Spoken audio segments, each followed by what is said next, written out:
Muy bien, vamos a comenzar este estudio que nos va a hablar de restaurar el compañerismo.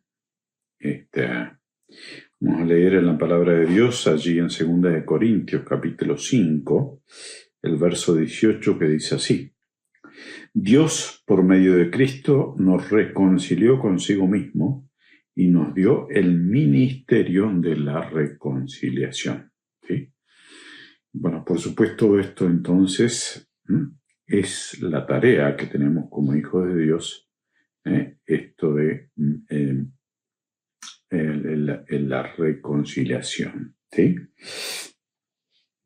Bueno, siempre es valioso restaurar relaciones.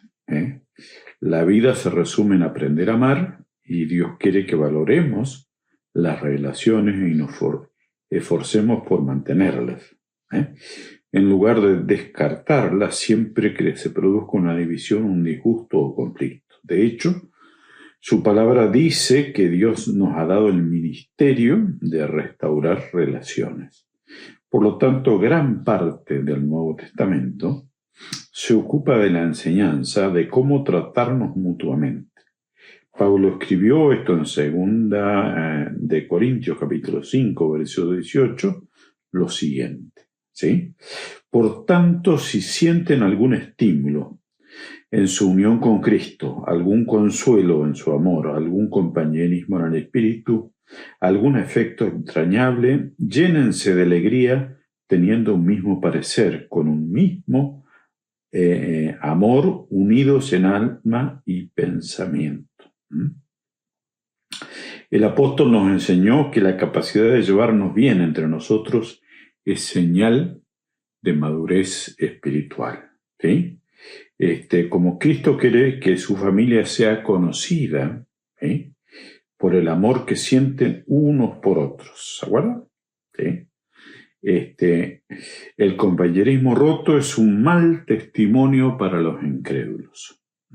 Por eso Pablo sentía tanta vergüenza de los miembros de la iglesia de Corinto, que se dividían en facciones, en distintas tendencias, hasta se demandaban a juicio, y por eso escribió en 1 Corintios capítulo 6, verso 5, digo esto para que les dé vergüenza. ¿Acaso no hay entre ustedes nadie lo bastante sabio como para juzgar un pleito entre creyentes?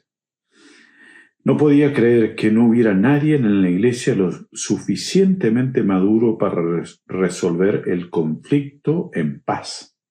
En la misma carta dijo: les suplico, hermanos, en el nombre de nuestro Señor Jesucristo, que todos vivan en armonía y que no haya divisiones entre ustedes, sino que se mantengan unidos en el mismo pensar y en un mismo propósito. 1 Corintios 1:10. Si quieres la bendición de Dios en tu vida, que te conozcan como un hijo de Dios, debes aprender a ser un pacificador. Jesús dijo en Mateo 5:9, dichosos los que trabajan por la paz, y porque serán llamados hijos de Dios. Debemos fijarnos en que Jesús no dijo dichosos los que aman la paz. Todos la amamos. Tampoco dijo dichosos los pacíficos, que nada los perturba. Al contrario, afirmó dichosos los que trabajan por la paz, los que activamente procuran resolver los conflictos. Los pacificadores son difíciles de encontrar porque la pacificación es una tarea difícil. Como fuimos creados para formar parte de la familia de Dios, y el segundo propósito de nuestra vida en la tierra es aprender a amar, a relacionarnos con otros, trabajar por la paz, es una de las habilidades más importantes que podemos desarrollar. Por desgracia, a la mayoría de nosotros nunca se nos enseñó cómo resolver los conflictos. Trabajar por la paz no es evitar los conflictos, huir de los problemas, aparentar que no existen, no tener miedo de hablar de ellos es cobardía. Jesús, el príncipe de paz, Nunca tuvo miedo al conflicto. En cierta ocasión hasta provocó para bien a todos. A veces necesitamos evitar los conflictos, otras necesitamos crearlos y aún otros y resolverlos. Por eso debemos orar pidiendo la guía continua del Espíritu Santo. Trabajar por paz no es apaciguar, siempre cediendo y dejándonos pisar y permitiendo que los demás nos pasen por encima. No es esto lo que Jesús tenía en mente. Él se negó a ceder en muchos asuntos y se mantuvo firme en su posición frente a la oposición del mal. Ahora, ¿cómo restauramos una relación? Como creyentes, Dios nos ha llamado a restablecer nuestras relaciones unos con otros. Segunda de Corintios 5:18. Hay 7 pasos bíblicos para restaurar el compañerismo. El primero, hablar con Dios antes que con las personas. Conversar con Dios acerca del problema. Si orás acerca del conflicto antes de ir con el chisme a un amigo, descubrirás que tú o la otra persona cambian de parecer sin ayuda de nadie. Nuestras relaciones serían mejores si solo orásemos más por ellas. Como hizo David con sus salmos, usa la oración para ventilar hacia arriba al Señor. Contale a Dios tus frustraciones, clama a Dios. Él nunca se sorprende ni se disgusta por nuestro enojo, dolor, inseguridad o cualquier otra emoción. Cuéntale exactamente cómo te sentís. Muchos conflictos se originan en necesidades insatisfechas. Algunas de ellas solo pueden ser satisfechas por Dios. Cuando esperamos a una persona, ya sea un amigo, un cónyuge, un jefe o un pariente, que es para que satisfaga alguna necesidad que solo Dios puede suplir, nos exponemos a la decepción y a la amargura. Nadie puede satisfacer todas nuestras necesidades. Solo Dios puede hacerlo. Más bien el apóstol Santiago, decía: ¿de dónde surgen las guerras y los conflictos entre ustedes? Desean algo y no lo consiguen. No tienen porque no piden. Santiago 4, los primeros 2 versículos. En vez de depender de Dios, dependemos de los demás para ser felices y luego nos enojamos cuando nos fallan. Dios nos invita a acudir a Él primero. Bueno, en segundo lugar, toma la iniciativa siempre. No importa quién haya sido el ofendido o quién ofendió a quién. Dios espera que des el primer paso. No espere por la otra persona, preséntate ante ella para restaurar el compañerismo. Cuando se rompe es tan importante que Jesús le asignó prioridad por encima de la adoración colectiva y dijo en Mateo capítulo 5, los versos 23 y 24, si entras en tu lugar de adoración y al presentar tu ofrenda recuerdas de pronto que tu hermano tiene algo contra ti, deja tu ofrenda y ve directamente a donde se encuentra tu amigo y hagan las paces. Entonces, y solo entonces, vuelve a relacionarte con Dios. Cuando el compañerismo sea tirante o se rompa, planifique inmediatamente una conferencia de paz. No las postergue, no pongas excusas o prometas, ya me encargaré de este asunto algún día. Fija la fecha para tener una reunión personal tan pronto como sea posible. La demora solo sirve para aumentar el resentimiento y complicar las cosas. En casos de conflicto, el tiempo no cura las heridas, las inflama. Actuar prontamente, además, reduce el daño espiritual que pueda sufrir. La Biblia dice que nuestros pecados, incluyendo los conflictos no resueltos, impiden nuestra comunión con Dios y que nuestras oraciones sean contestadas. Además de hacernos sentir desgraciados, los amigos de Job, por ejemplo, les recordaron que Preocuparse hasta la muerte con el resentimiento sería una necedad, una insensatez, y que solo conseguís lastimarte con tu enojo. El éxito de una conferencia de paz muchas veces depende de escoger el momento, el lugar correcto para reunirse. No nos debemos reunir cuando estamos cansados, y ni tampoco en un lugar que vamos a ser interrumpidos.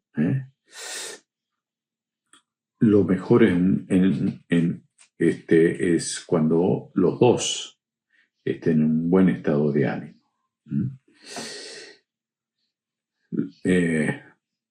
Hay que ser comprensivo en tercer lugar. Usa tus oídos más que tu boca. Antes de intentar resolver un desacuerdo, escucha atentamente los sentimientos de la otra persona. Pablo aconsejó en Filipenses 2:4, cada uno debe velar no solo por sus propios intereses, sino también por los intereses de los demás. El término velar en este vocablo es de donde provienen las palabras telescopio, microscopio, significa ver de cerca. Enfócate en los sentimientos, no en los hechos. Comenzar con compasión, no con soluciones. Al principio no discutas con las personas acerca de sus sentimientos, solo escuchar y permitir que se desahoguen emocionalmente sin ponerte a la defensiva. Tienes que demostrar que lo entendés lo que te está diciendo, aunque no estés de acuerdo. Entender no significa estar de acuerdo. Los sentimientos no siempre son infalibles o lógicos. Por el contrario, el resentimiento hace que pensemos o que hagamos tonterías. David admitió su equivocación. Dice en el Salmo 73, los versos 21 y 22, cuando mis pensamientos estaban llenos de amargura y mis sentimientos estaban heridos, fui tan estúpido como un animal. Todos nosotros debemos actuar bestialmente cuando nos sentimos lastimados. Por el contrario, la Biblia dice, el buen juicio hace al hombre paciente, su gloria es pasar por alto la ofensa. Proverbios 19:11. Sabiduría produce paciencia y se adquiere escuchando a otras perspectivas. Cuando escuchamos le decimos a la persona, valoro tu opinión, me interesa nuestra relación y me importás vos. Es cierto, me importa saber lo que sabe un amigo porque me importa mi amigo. Para restaurar el compañerismo debemos agradar al prójimo para su bien con el fin de edificarlo. Romanos 15:2. Aguantar con paciencia el enojo de los demás es un sacrificio, sobre todo si no tiene fundamento. Pero recuerda, eso fue lo que Jesús hizo por nosotros. Soportó el enojo malicioso e infundado para salvarte. Porque ni siquiera Cristo se agradó a sí mismo, sino que, como está escrito, sobre mí han recaído los insultos y tus detractores. Así que también debemos entonces, en cuarto lugar, confesar nuestra parte en el conflicto. Si realmente te interesa restaurar una relación, debes comenzar admitiendo tus propios errores y pecados.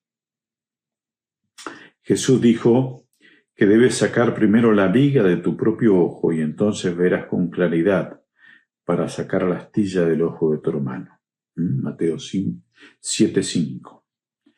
Como todos tenemos un punto ciego, puede ser necesario pedir ayuda a un tercero para que te ayude a evaluar tus propias acciones antes de reunirte con la persona con quien tienes un conflicto. Pídele a Dios que te muestre tu parte de culpa en el problema y pregúntale si el problema sos vos.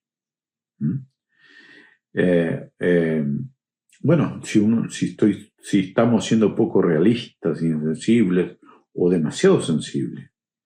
La Biblia dice que si decimos que estamos libres de pecado, lo único que conseguimos es engañarnos. 1 Juan 1:8.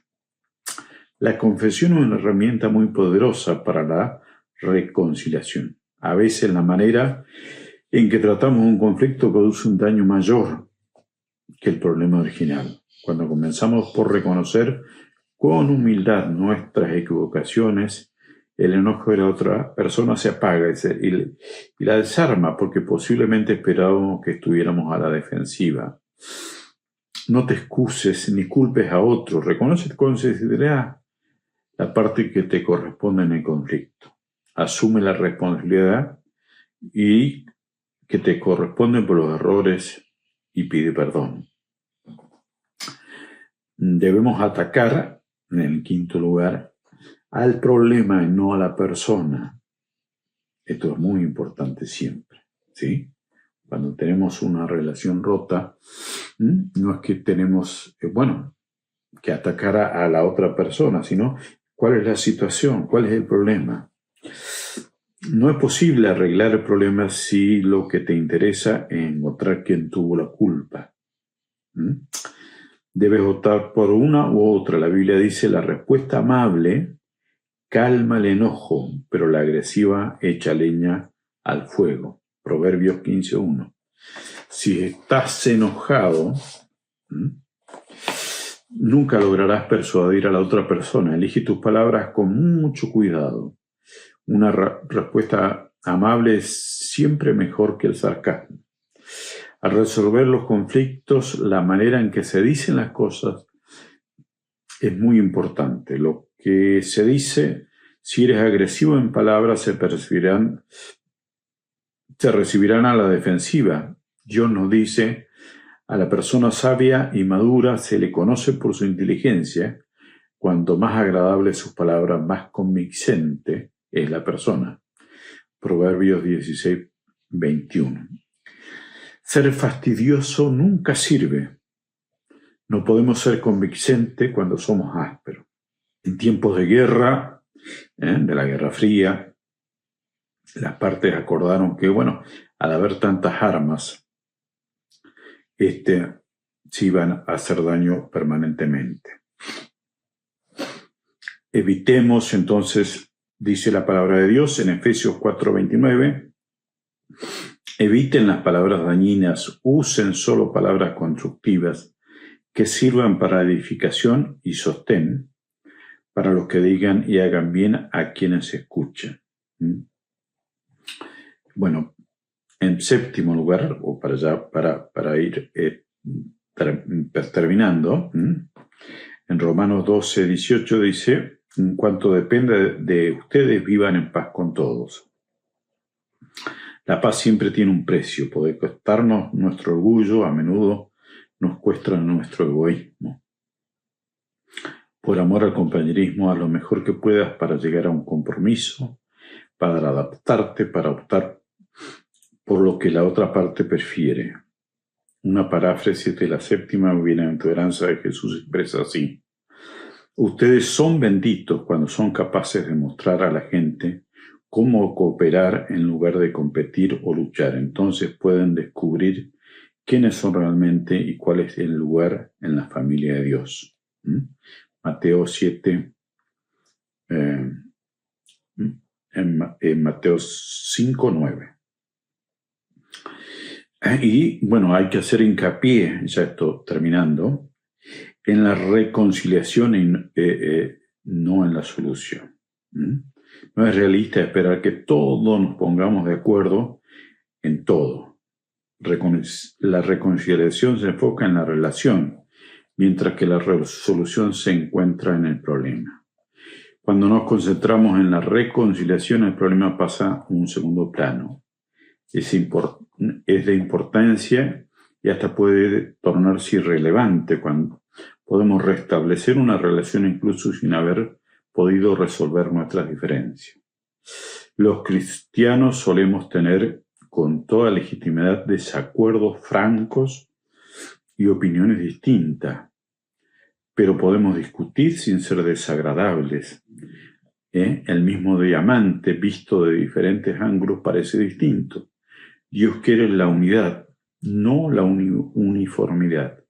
Podemos caminar juntos del brazo sin ver todas las cosas de la misma forma. Eso no quiere decir que debemos desistir de encontrar una solución. Puede ser necesario que continuemos discutiendo y hasta debatiendo, pero siempre en un espíritu de armonía. La reconciliación consiste en enterrar el arma, no el asunto. ¿A quién debo contactar como resultado de haber leído este capítulo? ¿Con quién? Necesitas restaurar el compañerismo. No postergues esa charla con aquellos que lo necesitan. Pedro nos exhorta a esforzarnos por vivir en paz unos con otros. 1 Pedro 3:11.